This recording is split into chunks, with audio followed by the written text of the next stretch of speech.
இதுதான் உண்மையான மத நல்லிணக்கம். ஒரு இஸ்லாமிய மசூதியில் பாங்கோஸை கேட்கும்போது தனபால் என்ற இந்து பேசி கொண்டிருந்தவர் பேச்சை நிறுத்திவிட்டார். அதற்கு அனுமதி லியோன் என்ற கிறிஸ்தவன் கொடுத்திருக்கான். இதுதான் நமது இந்தியாவில் இந்த மதச்சார்பின்மை, இந்த மத ஒற்றுமையை யாராலும் சிதைக்க முடியாது.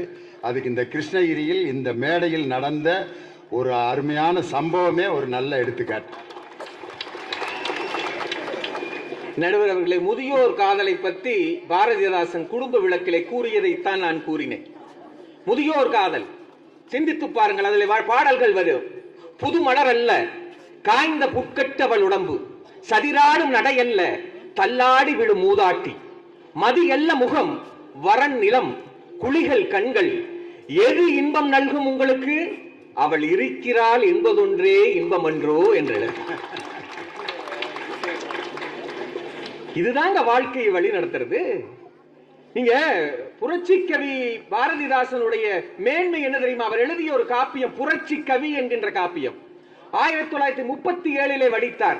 வடமொழி இலக்கியம் பில்கணியம் என்கின்ற நூலை தழுவி அவர் புரட்சி கவி என்று எழுதினார். இந்த கதையினுடைய அந்த சுருக்கத்தை 2 நிமிடத்திலே சொல்லுகிறேன். ஒரு பணக்கார மன்னனுடைய மகள், திறமைசாலி, அழகு வாய்ந்தவள், எல்லா கலையும் கற்றுத் தேர்ந்தவள். ஆனால் அவளுக்கு கவிதை மட்டும் எழுத வராது. அப்பா, எனக்கு கவிதை எழுத வேண்டும் என்று ஆசைப்படுகிறேன் என்று சொன்னவுடன் மன்னன் தன் மகள் எதை விரும்புகிறாளோ அதை கொடுக்க வேண்டும் என்று ஆசைப்பட்டு அமைச்சரை அழைத்து சொல்லுகிறான். அமைச்சர் அழைத்து வந்து சொல்லுகின்ற பொழுது, இந்த நாட்டிலே ஒரே ஒரு கவிஞன், அழகான கவிஞன் இருக்கிறான். அவன் இளமையானவன், அழகானவன். ஏனென்றால் இளம் வயதிலே இருவரையும் பக்கத்தில் வைத்தால் பிரச்சனை ஆகிவிடும் என்று சொல்லுகின்ற பொழுது யோசனையின் விளிம்பிலே இடையிலே திரைச்சீலை அமைத்து கவிஞன் குருடன் எனவும் இந்த மன்னனுடைய மகள் அமிர்தவல்லி தொழுநோயாளி என்றும் கூறப்பட்டு பாடம் நடந்து கொண்டிருக்கிறது. இது போன்ற ஒரு முழு நிலவு பௌர்ணமி அன்று குருடன் அல்லவா கவிஞன், கண் தெரிந்தவன் அல்லவா, நிலவை பார்த்தவுடன் கவியை பொழிய ஆரம்பித்து விட்டான். குருடன் என்று சொன்னார்கள். அவர் நிலவை பார்த்து கவி பொழிகிறார் என்று திரைச்சீலையை விளக்குகிறார் அமிர்தவல்லி. பார்த்தால் கட்டிடம் காளை. அவரும் பார்க்கிறார். குஷ்ணநோயாளின்னு சொன்னாங்களே, இவ்வளவு அழகான பொண்ணு என்று தெரிந்துவிடும். இருவருக்கும் காதல் வந்து விடுகிறது. மன்னனுக்கு தெரிகிறது, இப்பொழுது நடக்கின்ற வன்கொடுமைகள் போல அப்பொழுதும் நடக்கிறது. இருவரையும் கழுகேற்றுகிறார்கள். இதுதான் 2 நவம்பரிலே கதை. ஆனால் அந்த கவிஞனுடைய பேச்சை கேட்டு மன்னனும் தெரித்து ஓடுகிறார். 2 காதலர்களும் ஒன்று சேருகிறார்கள் என்று கதை முடிகிறது. மதிப்பிற்குரிய நடுவர் அவர்களே, வழிகாட்டுவது எங்கே தெரியுமா? அந்த புரட்சி கவி காப்பியத்திலே பெண்ணுரிமை பாடப்பட்டது. பெண்ணுரிமை வாடப்பட்டது, சமச்சீரை எடுத்துரைத்தது, மக்களாட்சியினுடைய மாண்பை கொடுத்தது. இதைத்தான் இன்று நாடே வழிநடத்தி கொண்டிருக்கிறது என்று சொன்னால் இதைவிட பெரிய உதாரணம் நான் எதை சொல்ல முடியும்? சிந்தித்து பாருங்கள். நானே இலக்கணம் எடுத்தேன்னா சினிமா பாட்டு இல்ல, பசங்களுக்கு புரியுதான்னு கேட்டுட்டு தான் வகுப்புட்டு வெளியே வருவேன். ராமாயண மகாபாரதம் மிகப்பெரிய இதிகாசங்கள் 2ஐயும் எடுத்துட்டு பையன்கிட்ட கேட்டேன், 2 புரிஞ்சுதா, 2க்கு என்ன வித்தியாசம்? ஒரு பையன் எந்திரிச்சு சொன்னா, ராமாயணத்துக்கு சிவப்பட்ட சார், மகாபாரதத்துக்கு பச்சை அட்டை சார்னா. இன்னொரு பையனை கேட்ட, உனக்கு என்னடா புரிஞ்சுச்சுன்னு. சார், ராமாயணத்துல வனவாசம் 14 வருஷம், மகாபாரதத்துல வனவாசம் 13 வருஷம்னா. ஒரு பொண்ணு எந்திரிச்சு சொல்லுச்சு, நான் சொல்ற 2க்கு வித்தியாசம் சொல்லுமா. ராமாயணத்துல அண்ணன் தம்பிக்கு 4 பேரு, மகாபாரதத்துல அண்ணன் தம்பிக்கு 5 பேருன்னு சொல்லுச்சு. ஒரு முக்கியமான பையன், கிளாஸ்லயே ஒரு விசித்திரமான பையன், அவன் எந்திரிச்சா, நான் சொல்றேன் சார், சொல்லுடா சார், சொல்றேன் சார், சொல்லுடா, சொல்றதுக்கு எந்திரிச்சிட்டில சொல்லுன சார். ராமாயணத்துல ஒவ்வொருத்தருக்கும் தனித்தனி பொண்டாட்டி, மகாபாரதத்துல 5 பேருக்கு சேர்ந்து ஒரே பொண்டாட்டி. நீங்கள் சிரிப்பதற்காக சொல்லை. எல்லா விடைகளுமே சரியான விடை. 2 மதிப்பெண்கள் கொடுக்க வேண்டும். பச்சை அட்டை சிவப்பு அட்டையிலே தொடங்கி 14 ஆண்டுகள் 13 ஆண்டுகளை சொல்லி சகோதரர்கள் இருந்து எல்லாமே சரியான விடைதான். ஒரு கெட்டிக்கார பையன் எந்திரிச்சு சொன்னான். என்ன சொன்னான் தெரியுமா? பெண்ணாசையால் அழிந்தான் ராவணன், அது ராமாயணம். மண்ணாசையால் அழிந்தான் துரியோதனன், அது மகாபாரதம் என்று சொன்னான். இதே கேள்வி திரைப்படத்துக்கு பாடல் எழுதிய கவியரசர் கண்ணதாசன் அவர்களிடம் சொன்னார்கள். ராமாயணத்துக்கும் மகாபாரதத்துக்கும் என்ன வித்தியாசம் என்று கேட்டார்கள். கவியரசர் கண்ணதாசன் என்ன சொன்னார் தெரியுமா? என்ன சொன்னார் தெரியுமா? ராமாயணத்துக்கும் மகாபாரதத்துக்கும் வித்தியாசம் என்ன சொன்னார் தெரியுமா? ஒருவன் எப்படி வாழ வேண்டும் என்பதை கற்றுக்கொள்வதற்கு ராமாயணத்தில் ராமரை படிக்க வேண்டும். ஒருவன் எப்படி வாழக்கூடாது என்பதை கற்றுக்கொள்வதற்கு பாரதத்திலே துரியோதனனை படிக்க வேண்டும் என்று கண்ணதாசன் சொல்லி இருக்கிறார் என்று சொன்னால், கற்றுக்கொள்வதற்கும் வழிநடத்துவதற்கும் இலக்கு எங்கள் பெருதுணையாக இருக்கிறது என்பதை யோசிச்சு பாருங்கள். சார் இன்னைக்கு சிரிக்கிறோம், படிக்கிறோம், எல்லாமே இலக்கியத்தில் இல்லாத ஒண்ணும் இல்லை. சினிமாவில் ஒண்ணு புதுசா எதுவுமே இல்லை. போன 2 மாசத்துக்கு மேல இன்னைக்கு தான் இப்ப மாசி பங்குனிக்கு பிறந்திருக்குது. மார்கழியில சரியான பனி. நான் பட்டிமன்றம் முடிச்சுட்டு பனியில போய் காஃப் ரொம்ப தொண்டையெல்லாம் கட்டிட்டு போய் பக்கத்துல படுக்கிறேன். என் சம்சாரம் படுத்துட்டு இருந்தது. நான் எழுப்புல, நான் பாட்டுக்கு படுத்துட்டு இருந்தேன். காஃப் ரொம்ப ஜாஸ்தியா இருந்துச்சு. வர இருமல் லொக்கு லொக்கு லொக்கு லொக்குன்னு இரும்பிட்டு இருக்கிறேன். என் மனைவி திரும்பி படுத்துட்டாளுங்க. ஏன்னு கூட கேட்கல. எனக்கு வருத்தில, நீங்க சிரிக்கிறீங்க, எனக்கு சிரிப்பு கூட இல்லை.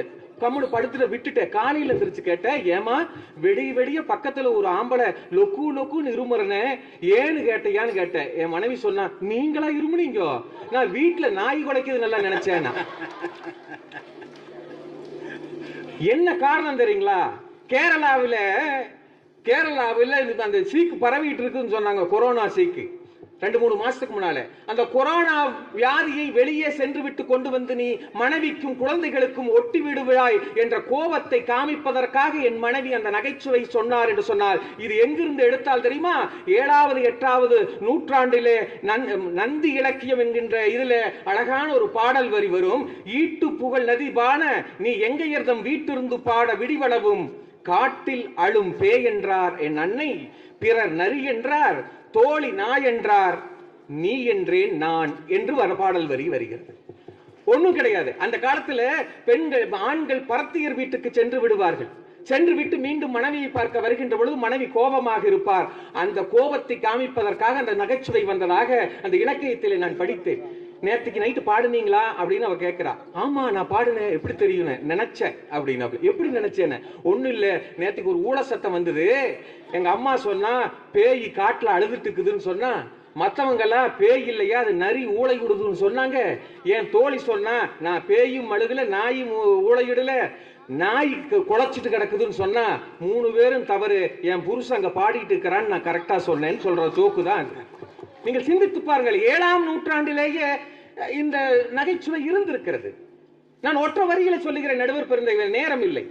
மணிமேகலையுடைய பாத்திரம் இருக்கிறது காப்பியங்களிலே. மணிமேகலை அதனுடைய ஒற்றை வரி என்ன தெரியுமா? மணி எழுத்து சொல்லுகிறது இந்த நாட்டிலே பசிப்பினி இருக்கக்கூடாது என்று. அதுதான் செய்தி.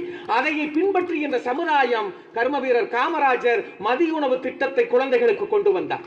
எம்ஜிஆர் அதை சத்துணவு திட்டமாக மாற்றினார். கலைஞர் உண்மையாக சத்துணவு முட்டைகளை போட்டு உண்மையான சத்துணவை ஆக்கினார். இப்ப இருக்கின்ற முத்துவேல் கருணாநிதி, ஸ்டாலின் ஆகிய நம்முடைய மாண்புமிகு முதலமைச்சர் அவர்கள் மதியம் மட்டும் மதிய உணவு பத்தாது, காலை உணவையும் கொடுக்க வேண்டும் என்று பசிப்பினியை நீக்குகிறார்கள் என்று சொன்னால் அரசே இலக்கியங்களை பின்பற்றுகிறது. நீங்கள் சிந்தித்து பாருங்கள். எத்தனையோ செய்திகளை சொல்லலாம்.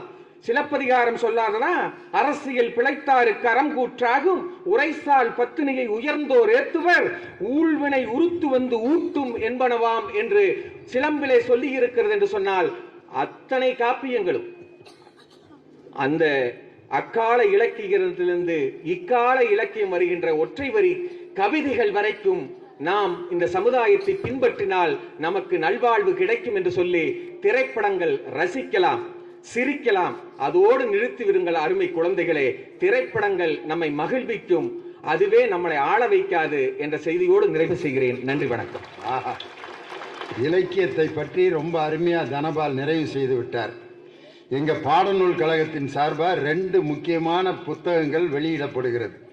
ஒன்று தேன் சிட்டு, இன்னொன்று ஊஞ்சல்.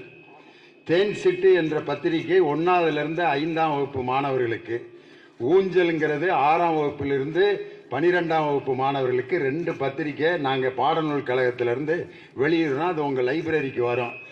இன்னும் படிக்காதவங்க அதை எடுத்து படிங்க. காரணம், அதில் ஒரு கதை ஒரு 6ஆம் வகுப்பு படிக்கின்ற மாணவி எழுதியிருந்தா, புண்ணியம் அப்படிங்கிற தலைப்பில். அது என்ன கதை தெரியுமா? ஒரு பெரிய பணக்காரரு ஒரு கோயிலில் 1 லட்சம் ரூபா செலவழித்து அன்னதானம் கொடுத்துக்கிட்டு இருக்காரு. ஒரு 10,000 பேர் உட்காந்து சாப்பிட்டுக்கிட்டு இருக்காங்க. ஒரு சின்ன குழந்தை, ஒரு ஏழை குழந்தை அந்த அன்னதானத்தில் சோறை வாங்கி சாப்பிட்றதுக்காக வாங்கிக்கிட்டு ஒரு மரத்தடியை போய் உட்காந்து சாப்பிடலான்னு போகுது. ஒரு பெண் குழந்தை. அது போயிட்டு இருக்கப்ப கைகால் ஊனமுற்ற ஒருத்தர், வயதானவர், மரத்தடியில் உட்காந்து அவரால் போய் அந்த அன்னதானத்தை வாங்க முடியல. அந்த ஆள் அப்படியே கேட்குறாரு, அம்மா போய் நான் வாங்க முடியலம்மா, பசிக்குதுமா பசிக்குதுமா பசிக்குதுமான்னு. அந்த பாப்பா கையில் அதுக்கு வாங்கின சாப்பாட்டை அந்த உடல் ஊனமுற்ற சகோதரருக்கு கொடுத்துட்டு திரும்ப போய் வாங்க போறா, தீந்துருச்சு. உண்மையில அந்த உடல் ஊனமுற்ற அந்த கைகால் இழந்த அந்த மாற்றுத்திறனாளி சொல்றான், அம்மா கோடி புண்ணியம் உனக்கு தாம்மா அப்படின்னு சொல்றான்.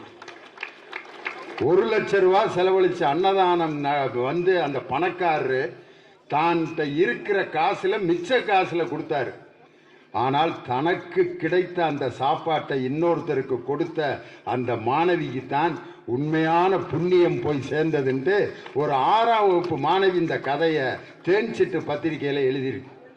இப்படிப்பட்ட மாணவிகளை காட்டுறாங்க சினிமாவில். அது என்ன பாட்டு? ஒருதல காதல தந்தே இந்த தருதல மனசுக்குள் வந்த, ஒருதல காதல தந்த இந்த தருதல மனசுக்குள் வந்த, காதலுக்கு கைடி இல்லை சொல்லி தர வாத்தி. ஒரு வாத்தியாருக்கு தான் வேலையா? அதுக்காயா பிஎட் படிச்சுட்டு வந்து நாங்கள் 2 வருஷம் ட்ரைனிங் படிச்சுட்டு A+B²=A²+2AB+B², ஆக்சிஜன் எவ்வாறு தயாரிக்க வேண்டும், பொட்டாசியம் குளோரைட்டை மேங்கனீஸ் டை ஆக்சைடையும் 3:2:1 என்ற விகிதத்திலே கலந்து இதெல்லாம் படிச்சுட்டு வர்ற வாத்தியார காதலுக்கு கைடு இல்ல சொல்லி தர வாத்தி, சேர்த்து வச்ச ஆசையெல்லாம் அள்ளி தரேன் வாத்தி. அடியாத்தி இது என்ன ஃபீலு, ஒன்னால நான் ஃபெயிலு. இவ்வளவு கஷ்டப்பட்டு பாடம் நடத்துகிற வாத்தியாரால தான் நான் ஃபெயிலாக போனேன்னு சொன்னா இந்த சினிமா எப்படியா வழிகாட்டும்னு சொல்கிறீங்க அப்படின்னு யார் தனபால் கேட்குறாரு. அதுக்கு பதில் சொல்லணும், தனிய வேலை வாத்தி பாட்டை ஞாபகம் வச்சுக்க, அதை வச்சுட்டு பதில் பேசணும். வாங்க. நடுவர்களே, சங்கமம்னு ஒரு படம். இந்த பக்கம் பரதநாட்டியம் ஆடக்கூடிய கதாநாயகி, இந்த பக்கம் நாட்டுப்புற கலை ஆடக்கூடிய கதாநாயகன். பரதநாட்டியம் ஆடக்கூடிய அந்த நாயகியுடைய தந்தை சொல்வாரு, இந்த சங்கத்துல இருக்கிற கலைஞர்களுக்காக நாம ஒரு மணிமண்டபம் கட்டணும், அந்த மணிமண்டபம் கட்டுறதுக்கான மொத்த காசையும் நானே கொடுக்கறேன் அப்படின்பாரு. அப்ப தன்மானத்தோடு எழுந்திருச்ச அந்த நாட்டுப்புற கலைஞன் சொல்லுவான், யோ எல்லாரும் சேர்ந்து காசு போட்டு கட்டினாதான் அது மணி மண்டபம், நீ மட்டும் காசு போட்டு கட்டினா அது தனி மண்டபம் அப்படின்னு எதிர்த்து கேள்வி கேட்பான். டேய், நான் கொடுக்குற காசை உங்களால கொடுக்க முடியுமா அப்படின்னு அவன் கேட்டிருப்பான். அந்த கேள்விக்கு பதிலா தான் மகனை ஆட வச்சு அந்த மணிமண்டபத்தை கட்டணும் அப்படின்னு நினைப்பான். நீ கொடுக்குற காசை விட 1 ரூபாயாவது நான் அதிகமா கொடுக்குறேன்னு சொல்லி இருப்பான். சொன்ன அந்த நாட்டுப்புற கலைஞன் கத்தி குத்துப்பட்டு செத்து போய் வண்டியில உட்கார்ந்து இருப்பான். அப்ப செத்து கிடக்கும் போது கூட அவன் கொடுத்த வாக்க காப்பாற்றணும்னு மகன் நின்னா பாத்தியா, இத சொல்லி கொடுத்தது திரைப்படம். அதுவும் எங்க அண்ணன் விஜயகுமார் அவர்கள் ஒலிம்பிக் வீரர்களே உருவாக்கிய ஒரு பேராசிரியர். ஏன்னா வைஷாலியும் பிரக்யானந்தாவும் கிளாஸ்ல உட்கார்ந்து இருக்காங்க. அங்க போய் எங்க விஜயகுமார் காதலும் குண்டலமும் கைக்கு வளாயாபதியும் அந்த பசங்க பார்த்திருக்காங்க. இதுக்கு பேசாம நம்ம செஸ் விளையாடவே போயிடலாம். அப்படி போய் ஒலிம்பிக் வரைக்கும் போயிருக்காங்க. எந்த அளவுக்கு நீ பாடுபடுத்திருப்பேன்.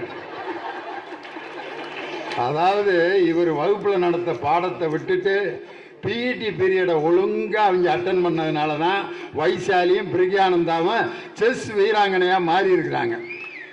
விஜயகுமார் இம்சை தாங்க முடியாம கிரவுண்ட்ல போய் அவங்க சாதனை படைச்சிருக்காங்க அப்படின்னு நான் சொல்ல, தனியா வேலை சொல்றாரு. படத்தோட பேர்லாம் பாருங்க, வெட்டு குத்து நடுவுல கொஞ்சம் பக்கத்தை காணா. ஏன் நல்ல படங்களுடைய பேர்லாம் உங்க காதுல விழாதா? விண்ணை தாண்டி வருவாயான்னு ஒரு படம் வந்தது, வாரணமாயிரம்னு ஒரு படம் வந்தது, நீதானே என் பொன் வசந்தம்னு ஒரு படம் வந்தது. ஏன் அந்த படத்தெல்லாம் நீங்க பார்க்கவே மாட்டீங்களா? நடுவர்கள் நல்ல படத்தை பார்க்காது இவங்க பிரச்சனை. இதுல தாயின் பாசத்தை நாங்க சொன்ன மாதிரி, இலக்கியத்துல சொன்ன மாதிரி, ஜூஸ் போட்டு புழிஞ்ச மாதிரி. ஏங்க நான் முத்துக்குமார்ங்கிற கவிஞர் நீங்க சொன்னீங்களே விஜயகுமார், அவர் தான் சொன்னாரு, பெண் குழந்தைகளை பெற்ற அப்பாக்களுக்குத்தான் தெரியும் முத்தம் காமத்தோடு சேர்ந்தது அல்ல. இதுக்கு மேல யாராவது ஒரு பெண் குழந்தைய நேசிக்கிற ஒரு தகப்பன்லாம் வீட்டில் எழுதி வைக்க வேண்டிய வரி இல்லையா? இதெல்லாம் உனக்கு தெரியுமா தெரியாத? மிஸ்டர் விஜயகுமார் அவர்களே, அதாவது உங்களுடைய இலக்கியத்துல எல்லாமே தாய் குழந்தைக்கு தாலாட்டு பாடி தூங்க வச்சா, தாய் சாப்பாடு ஊட்டினா, தாய் பத்திரமா பார்த்துக்கிட்டா, தாய் அப்படி பார்த்துக்கிட்டா, தாய் இப்படி பார்த்துக்கிட்டா அப்படின்றதுதான் உங்களுடைய இலக்கியத்துல சொல்லிருந்தீங்க. ஆனால் முதல் முறையாக எங்களுடைய திரைப்படத்தில் தான் தாய்க்கு தொட்டில் கட்டி தாலாட்டினோம். எவ்வளவு அழகா தெரியுமா? வேறில்லாத மரம் போல் என்னை நீ பூமியில் நட்டாயே, ஊர் கண் எந்த மேலே பட்டால் உன்னுயிர் நோக துடிப்பாயே. காலத்தின் கணக்குகளில் வரவாகும் சிலரும் நீ, சுழல்கின்ற பூமியின் மேலே சுழலாத பூமியின் நீ. உனக்கே ஓர் தொட்டில் கட்டி நானே தாயாய் மாறிட வேண்டும்.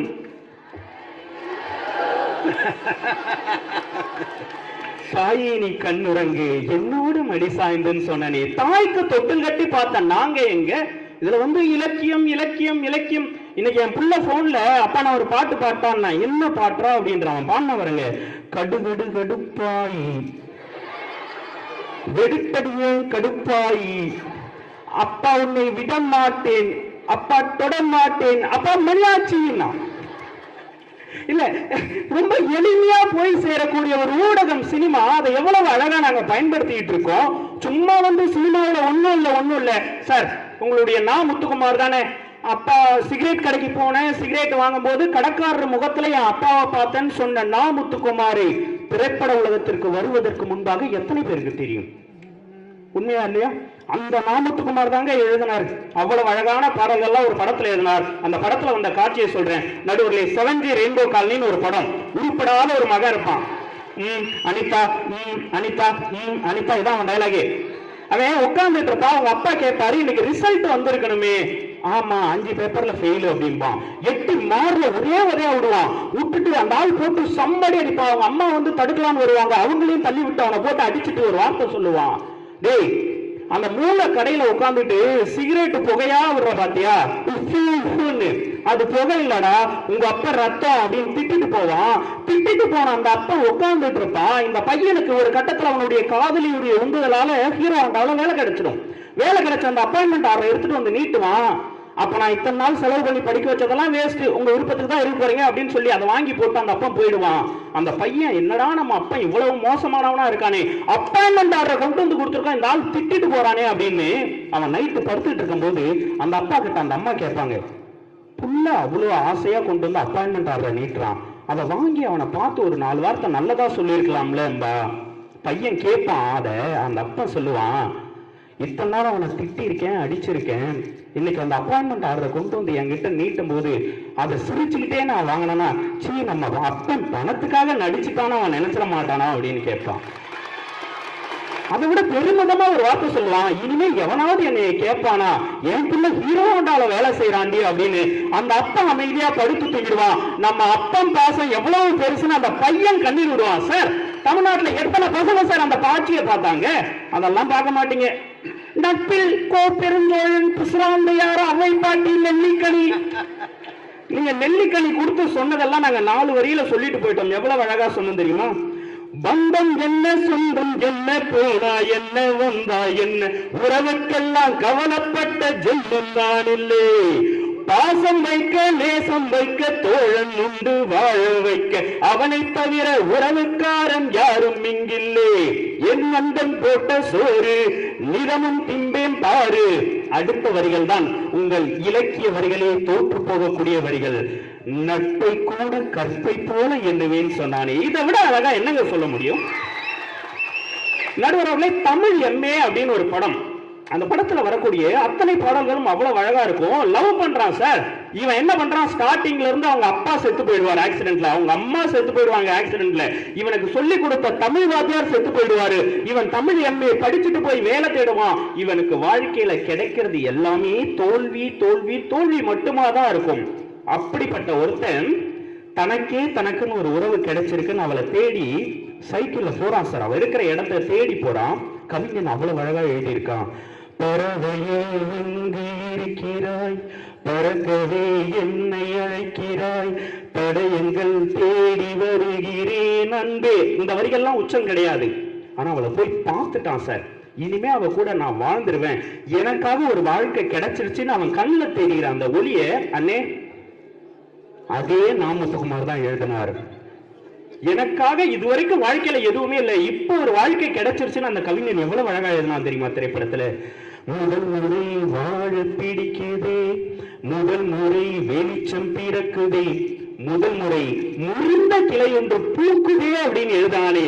இதை விட அழகமா உங்க இலக்கியத்துல என்னென்ன சொல்லிட முடியும்? அதுவும் எங்க அண்ணிய பார்த்து, நீங்க 2 பேரும் வயசாயிடுச்சு, உங்களுடைய காதல் முதியோர் காதல், இதைதான் பாரதிதாசன் எழுதினார் அப்படின்னு தனபால் அவர்கள் காய்ந்த புற்கட்டு உடம்பு அவள் இருக்கின்றாள் ஒன்றே இன்பம் அதெல்லாம் சொன்னாரு. ஆனா இத பண்ணையாரும் பத்மினியும் அப்படிங்கிற படத்துல அழகா சிம்பிளா சொல்லிட்டு போயிட்டான் சார் எங்களுடைய திரைக்கவிஞன். அவ்வளவு அழகா சொல்லியிருப்பான். எனக்காக பிறந்தாயே ஏவழகா, இருப்பேனே மனசெல்லாம் முனை எழுதி, உனக்கு வாக்கப்பட்டு வருஷங்கள் போனால் என்ன போகாது என்னோட பாசம், என் உச்சி முதல் பாதோர் என் புருஷன் ஆட்சி, அந்த தெற்காலதால் நிற்கும் அந்த முத்தாளம் சாட்சி. இனிமே காய்ந்த புற்கண்டு நெவர் எவர். நீ என்னைய காதல் மூடுக்கு கொண்டு போயிட்ட பிள்ளைகள எல்லாம். இன்னும் கொஞ்ச நேரம் இருந்தாதான் என்ன அவசரம், என்ன அவசரம் சொல்லு பொன்னே, இன்னும் பேசக்கூட தொடங்கல, என் நெஞ்சமும் கொஞ்சம் நிறையல, என்ன விட்டு போகாதே, என்ன விட்டு போகாதே, இன்னும் கொஞ்ச நேரம் இருந்தாதான் என்ன. அந்த லெவலுக்கு கொண்டு போயிட்டு நான் பிள்ளைகளை எவ்வளவு கஷ்டப்பட்டு அறம் செய்ய விரும்பு ரேஞ்சில் வச்சிருந்தேன். நீ வேற ரேஞ்சுக்கு கூட்டு போயிட்டியா? காதலும் வீரமும் தான் தமிழரின் பண்பாடு, தப்பில்லை. இருங்க, முதல்ல விஜயகுமாரன் நீங்க ஒரு வாதி எழுதானே, கல்லறைக்கு முதல்ல உங்க இலக்கியத்துல ஏதாவது சொல்லியிருக்கீங்களா? இது வரைக்கும் கல்லறையை பத்தி ஏதாவது சொல்லியிருக்கீங்களா? கிடையாது. ஆனா நாங்க சொன்னோம், எவ்வளவு அழகா சொன்னோம் தெரியுமா? நடுவர்களே, காதல் அப்படின்னு ஒரு படம். என்னடா அந்த டாபிக்ல இருக்கான் வரலையேன்னு நினைக்க கூடாது. இலக்கிய வரிகள் நாங்க சொல்லணும் இல்லையா சார்? அந்த கதாநாயகனும் கதாநாயகி அந்த பேருந்துல பயணிச்சுட்டு இருக்காங்க. கல்லறையை இதுவரைக்கும் எந்த கவிஞனும் உங்க இலக்கியத்துல கொண்டாடினது இல்ல, நாங்க கொண்டாடணும். கண்ணீர் துளிகளை கண்கள் தாங்கும் கண்மணி காதலை நெஞ்சம்தான் தாங்கிடுமா, கல்லறை மீதுதான் பூத்த பூக்கள் என்றுதான் வண்ணத்து பூச்சிகள் பார்த்திடுமா, மின்சார கம்பிகள் மீது மைனாக்கள் கூடு கட்டும் நம் காதல் தடைகளை தாண்டும். அடுத்த வரிகள் தான் ரொம்ப முக்கியம். வளையாமல் நதிகள் இல்லை, வலிக்காமல் வாழ்க்கை இல்லை, வருங்காலம் காயமாற்றும்னு சொன்னானே விஜயகுமார் அண்ணன். இதெல்லாம் படிக்கிறது கிடையாது, பூரா அவர் வந்து பாடின மாதிரி என் செல்ல பேரு ஆப்பிள் கட்சிக்கோ சொட்டு போட்டுக்கோ, என்ன என்ன வயசுக்கு தகுந்த மாதிரி பாட்டை பார்க்க கத்துங்க முதல்ல. நடுவர்களே, நான் இப்படி சொல்லி நிறைவு செய்கின்றேன். நடுவர்களே, அயோத்தின்னு ஒரு படம். ஒரு தாய் மகள் கணவனோடு ராமேஸ்வரத்துக்கு சாமி கும்பிடணும் அப்படின்றதுக்காக டிராவல் பண்ணி வராங்க சார். வடநாட்டுல இருந்து டிராவல் பண்ணி வந்து அந்த குடும்பத்துல அசம்பாவிதம் நிகழ்ந்து அந்த தாய் அந்த விபத்துல இறந்து போயிடுறான். இறந்து போனதுக்கு அப்புறம் அவர்கள் இந்து மதத்தின் மீது தீராத நம்பிக்கை கொண்டவர்கள். அவங்க வந்து தீர்த்தம் தெளிக்கணும், அந்த பாடியை எப்படி கொண்டு போகணும், போஸ்ட்மார்டமே பண்ணக்கூடாது, அப்படியே தான் கொண்டு போகணும் எங்களுடைய வடநாட்டுக்கு இப்படி எல்லாம் சொல்லுவாங்க. அவனுக்கு ஒருத்தவன் பயங்கரமா ஹெல்ப் பண்ணுவான், எல்லா விதத்திலையும் ஹெல்ப் பண்ணுவான், எல்லா பிரச்சனைகளையும் தீர்த்து வைப்பான் சார்.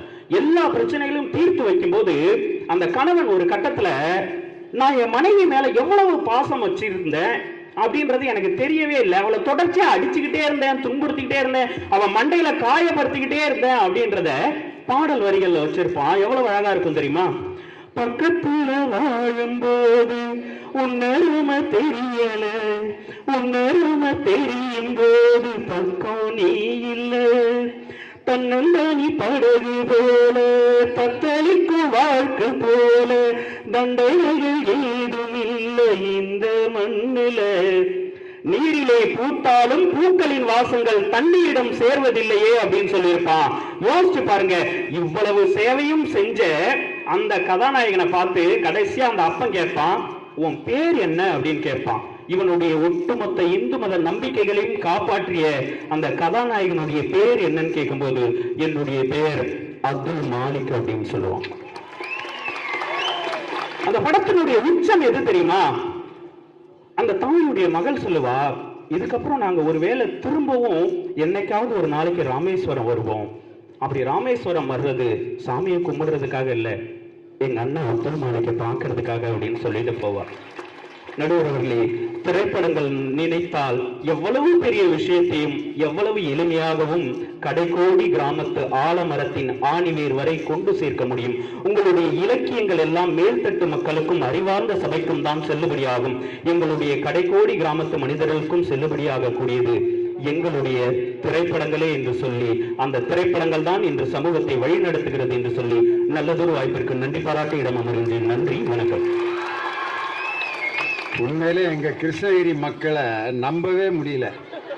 திரைப்படத்துக்கும் கைதட்டுறீங்க, இலக்கியத்துக்கும் கைதட்டுறீங்க. இது எதுக்குன்னா என்னைய மெண்டல் ஆக்குறதுக்கு. நீ எதுக்கு தீர்ப்பு சொல்றன்னு பாப்போமியா அப்படின்னு ஒரு 33 வருஷம் வாத்தியார வேலை செஞ்ச பட்டிமன்ற நடுவரை உண்மையிலே நீ முடிவெடுக்க முடியாம சிக்கல்ல கொண்டு போனது எங்கள் கிருஷ்ணகிரியினுடைய ரசிக பெருமக்கள் தான்.